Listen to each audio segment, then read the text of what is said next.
ఎల్లప్పుడూ నీవు నాకు అధికమైన సంతోషము. నా హృదయములో పుట్టించితివి. ఎల్లప్పుడూ నీవు నా హృదయములో అధికమైన సంతోషము. నా హృదయములో పుట్టించితివి.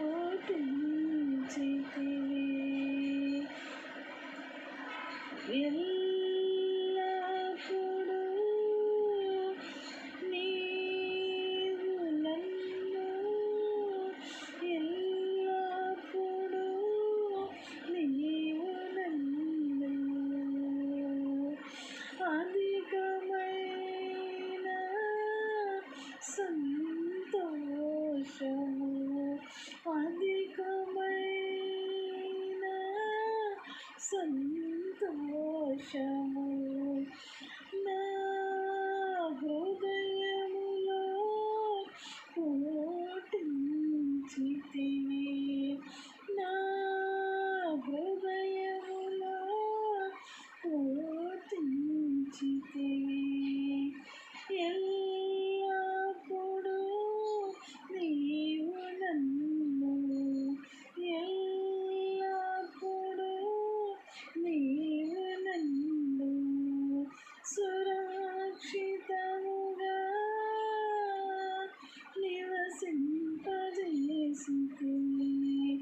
ఎల్లప్పుడూ నీవు నన్ను సురక్షితముగా నివసింపజేసితివి.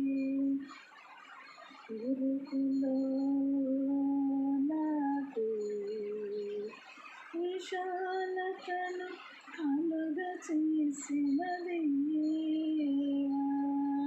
ఇరుకులో నాకు విశాలతను కలుగచేసినది నీవా.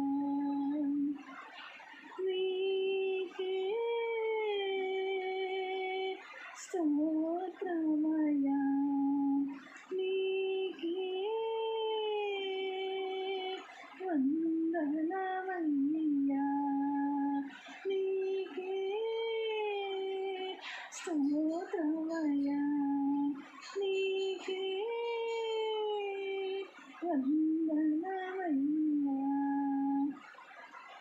దేవుడు నీకు నాకు ఎల్లప్పుడూ మన హృదయంలో సంతోషాన్ని పుట్టిస్తాడు. దేవుడికి మాత్రమే సాధ్యం. ఎప్పటికీ నీ హృదయంలో, నా హృదయంలో దేవుడు మన హృదయంలో సంతోషాన్ని పుట్టిస్తాడు, ఆనందాన్ని పుట్టిస్తాడు, మంచి ఆరోగ్యాన్ని ఇస్తాడు, మరి మంచిగా మనల్ని లీడ్ చేస్తాడు, నివసింప చేయడానికి కార్యం చేస్తాడు. ఎప్పుడు అంటే దేవునికి మనము ఇష్టంగా ఉంటున్నప్పుడు, దేవుని పైన ఆధారపడుతున్నప్పుడు, దేవుని ప్రేమిస్తున్నప్పుడు, దేవుని పైన కరెక్ట్గా మనము ఆయన మార్గంలో వెళుతూ ఉంటున్నప్పుడు అది మాత్రమే నీకు నాకు సాధ్యమవుతుంది. ఆ సంతోషాన్ని మనం హృదయంలో పొందుతుందండి. ఆ సంతోషాన్ని మనం పొందుకోవాలంటే దేవునికి మీరు నేను ఇద్దరము ఇదైతే కలిగి ఉండాలి, ఇవ్వబడి ఉండాలి, నమ్మకంగా ఉండాలి, దేవుని ఎక్కువగా ప్రేమించాలి. దేవునికి ఇష్టమైన మార్పుతో మనం నడుచుకుంటున్నప్పుడు నువ్వు నేను ఖచ్చితంగా ఆ అధికమైన సంతోషాన్ని మనకి దేవుడు ఇస్తాడు.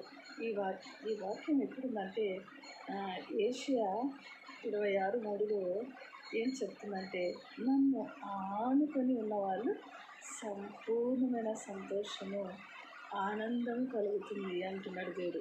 మనం ఎవరిని ఆనుకొని ఉండాలి? ఈ లోక డబ్బులన, ఈ లోక ధనాన్ని, ఈ లోక ఐశ్వర్యాన్ని, భార్యన, పిల్లలన, కుటుంబాల నో నథింగ్. ఇవన్నీ ఏవి కాదండి. అక్కడ దేవుని వాక్యం ఏమి సెలవిస్తుందంటే, నా ప్రియమైన సంగమం, ఏషియా 26:3. అక్కడ నన్ను ఆనుకొని ఉన్న వాళ్ళు సంపూర్ణమైన సంతోషం కలుగుతుంది. వారు నమ్మకంగా ఉంటున్నవారని తెలియపరుస్తుందండి వాక్యం. సో మనము నేను దేవుణ్ణి ఆనుకొని ఉంటున్నప్పుడు, దేవుణ్ణి ఆధారపడుతున్నప్పుడు, దేవుని పైన డిపెండ్ అయి ఉంటున్నప్పుడు, దేవుని మాటకి లోబడి జీవిస్తున్నప్పుడు, దేవునికి విధేయత కలిగి జీవిస్తున్నప్పుడు, దేవునికి ఇష్టంగా మనం జీవిస్తున్నప్పుడు, దేవుని మార్గంలో మనం నడుస్తున్నప్పుడు మన హృదయంలో అధికమైన సంతోషము కలుగుతుంది. అధికమైన సంతోషం కలగడం మాత్రమే కాదు, మనల్ని అధికంగా సురక్షితంగా నడిపింపు చేస్తాడనమాట. దేవుని ఆనుకొని జీవిస్తున్నప్పుడు మాత్రమే సాధ్యమవుతుంది. నా ప్రియమైన సంగమం, డియర్ ఫ్రెండ్స్, నువ్వైనా నేనైనా దేవుడు కోరుకుంటున్నది అది వాక్యానుసారంగా మనం ఎప్పుడైతే జీవిస్తామో మనలో అధికమైన సంతోషం కలుగుతుంది. వాక్యానుసారంగా అంటే యేసు ప్రభు మార్గాన్ని అనుసరిస్తూ ఆయనకి ఇష్టంగా మనం జీవిస్తున్నప్పుడు మాత్రమే సాధ్యమవుతుందండి. మీకని నాకు కానీ అలా ఉంచినప్పుడు మాత్రమే ఈ సంతోషాన్ని, ఆనందాన్ని పంచుకోగలం. వాక్యం మరొకసారి చదవండి.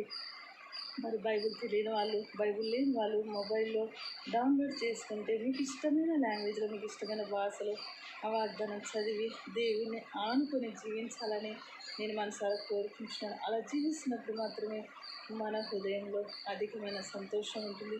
మనల్ని సురక్షితంగా నడిపింప చేస్తాడండి దేవుడు. అందుకే ఎంత బాగుంది కదా వాగ్దానము. నన్ను ఆనుకొని ఉంటున్న వాళ్ళకి అధికమైన సంతోషము, సంపూర్ణమైన ఆనందము, సంపూర్ణమైన ఆరోగ్యము, మనల్ని సురక్షితంగా నడిపింప చేయగలిగిన దేవుడు. వాక్యమే యేసు ప్రభువే వాక్యం. అందుకే ఆ సంతోషం నీకు నాకు కావాలనే దేవుడు మనల్ని కోరుకుంటున్నాడండి. అందుకే ఎంత బాగుంది కదా ఈ పాట. ఆ వాక్యం మరి చదవండి. అందుకే కదా అంటున్నాను, ఎల్లప్పుడూ మన మన మన హృదయంలో సంతోషం ఉండాలంటే దేవుని వాక్యానుసారంగా జీవిస్తున్నప్పుడు మాత్రమే సాధ్యమవుతుందండి. నీకైనా నాకైనా, లేకుంటే అది సంతోషాన్ని మనం ఉండలేము అనే విషయాన్ని నా వరకు నేను తెలియపరుస్తున్నానండి. అలా ఉండాలని మనసారా కోరుకుంటున్నాను కదా. ఎంత బాగుంది కదండి వాగ్దానము.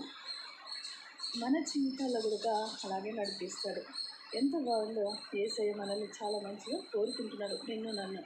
అందుకే మన హృదయంలో ఎల్లప్పుడూ మనం సంతోషంగా ఉండాలని కోరుకుంటున్నాం. అందుకే ఎల్లప్పుడూ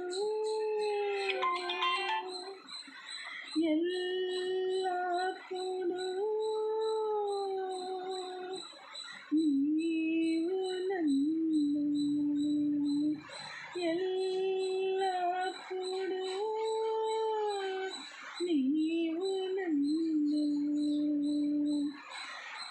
అధికమైన సంతోషము నా హృదయములో పుట్టించితివి. ఎల్లప్పుడూ నీవు నన్ను నా హృదయములో అధికమైన సంతోషము, అధికమైన సంతోషము నా హృదయములో పుట్టించితివి. ఎల్లప్పుడూ నీవు నన్ను సురక్షితముగా నివసింపజేసితివి. ఎల్లప్పుడూ నీవు నన్ను సురక్షితముగా నివసింపజేసితివి.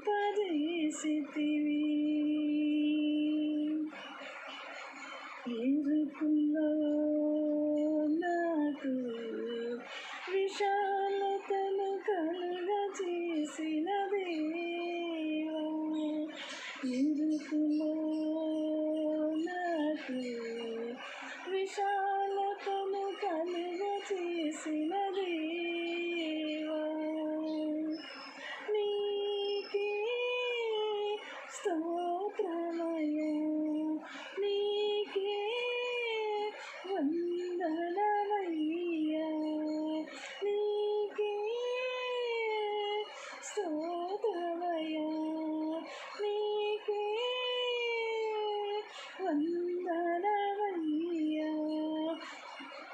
ఇరుకులో నాకు విశాలతను కలుగ చేసిన దేవా. కదా కాబట్టి డియర్ ఫ్రెండ్స్, ఫేస్బుక్ ఫ్రెండ్స్, ఇప్పుడు అనుకోలేదు నేను లైవ్ ఇవ్వాలా, ఎప్పుడు ఏం చెప్తారో దేవుడు తెలియదు. సరే, కానీ ఈ మాటలు గమనించాలని friends, Facebook friends, WhatsApp friends, YouTube friends, అలా ఫ్రెండ్స్ అందరు కూడా క్రీస్తు ప్రేమ ప్రేమ కృతజ్ఞతను చెల్లించుకుంటున్నాను. మరి వాక్యము, పాటలు, మరి అన్నిటికంటే ముందు నా యేసయ్యని ఆనుకోవాలని నేను మనసారా కోరుకుంటున్నా. నువ్వు నేను ఇద్దరు అలా ఉండాలని ముందుగానే ప్రభు నిన్ను నన్ను కోరుకుంటున్నాడు. నన్ను ఆనుకొని జీవించాలని నా యేసయ్య నిన్ను నన్ను అలా కోరుకుంటున్నాడు. మనం అలాగే ఉండడానికి ఇష్టపడతాం. అందుకే ఏషియా 26:3 వాగ్దానం చదవండి. నా యేసయ్య మీద ఆనుకొని ఉంటారని, నేను కూడా ఆనుకొని జీవిస్తానని మనసారా కోరుకుంటున్నాను. అలాగే జీవిస్తూ మరి అధికమైన సంతోషంతో, సమాధానంతో, ఆనందంతో నువ్వు నేను జీవించాలని ప్రభు కోరుకుంటున్నాడు. ఈ మాటలను హృదయంలో పెట్టుకోవాలని మనసారా కోరుకుంటూ మీరు మంచిగా ఉండాలని కోరుకుంటున్నాను. ఈ మాటలు మీరందరూ విన్నందుకు మీకు ప్రభు పేరున నామమున కృతజ్ఞత చెల్లించుకుంటున్నాను. మరి అందరూ కూడా కృతజ్ఞతలు. ప్రేమతో, ఆత్మీయతి ప్రేమతో మిమ్మల్ని అందరినీ ప్రేమిస్తున్నారు. మీరు కూడా నన్ను అలాగే ప్రేమిస్తూ మరి ఆత్మీయులైతే నా కోసం ప్రార్థన చేయండి. చాలా భారం, స్వార్థ కలిగిన భారం చాలా ఉంది. నా కోసం ప్రార్థన, దేవుని చిత్తానుసరంగా నడవడానికి నా పట్ల ప్రార్థన చేయండి. మరి అందరికీ కృతజ్ఞత చెల్లించుకుంటూ మరి లైక్ చేయండి, లైక్ చేయట్లేదు లైక్ చేయండి, సబ్స్క్రైబ్ చేయండి, కామెంట్ చేయండి, మరి ఇతరులకు తెలియపరచండి. అందరూ కూడా ఆత్మీయతలో బలపడాలని మనసారా కోరుకుంటూ thank you watching for this video to all and God bless you. Me Saraswati and దైవ కృప అండ్ గంగా. బాయ్.